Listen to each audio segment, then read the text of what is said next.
পরিশ্রম করেছি তেমন খুব ভালো রেজাল্ট পেয়েছি, খুবই তোমার এই যে আনন্দিত। সফলতা এর পিছনে সব থেকে কার অবদান বেশি বলে মনে করো? যদি আমি 50% বলি আমার নিজের মানে পরিশ্রমটা আমি করেছি, তার মানে 50% আমার যদি বলি, তাহলে বাকি 50% আমার গৃহশিক্ষক, আমার পিতামাতা এবং আমার স্কুলের শিক্ষক মহাশয়দের অবদান বলতে পারেন। কি হতে চাও? আমি বড় হয়ে একজন আইআইটিয়ান হতে চাই এবং সর্বোপরি একজন ভালো মানুষ হয়ে দেশের ও দশের সেবা করতে চাই। রামকৃষ্ণ মিশনের যে পরিবেশ তার গতানুগতিক যে সফলতা সেটাই কি সাফল্যের চাবিকাঠি বলে মনে করছো? একদম বলতে পারেন, কারণ রামকৃষ্ণ মিশনের যে ডিসিপ্লিন, কনসিস্টেন্সি, এটা অন্য কোনো স্কুলে পাওয়া যায় না। তাই এই ডিসিপ্লিনের যে মধ্যে থাকা, সেটার জন্যই একজন সাফল্য পেতে পারে। মানে সাফল্যের পিছনে ডিসিপ্লিন একটা বড় অবদান। একদম, ডিসিপ্লিন একটা বড় অবদান। সারাদিনে কতক্ষণ পড়াশোনা করতে? আমি তেমন আওয়ার্স দেখে পড়াশোনা করতাম না। মোটামুটি দিনের শুরুতে একটা কাজের টেবিল বানিয়ে নিতাম, সেই টেবিলে যতক্ষণ না কমপ্লিট হতো আমি ততক্ষণ পড়াশোনা করতাম, সে রাতি হোক কি ভোরই হয়ে যাক। কোন সিলেবাসের উপর বেশি পড়তে মানে কোন সাবজেক্ট তোমার ভালো লাগে? আমার হচ্ছে ফিজিক্স এবং ম্যাথামেটিক্স দুটোই খুবই ভালো লাগে। কত পেয়েছো?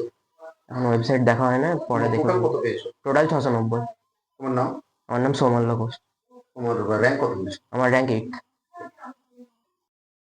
কারণ ছেলে খুব পরিশ্রম করেছে, যার জন্য ছেলে সফলতা পেয়েছে।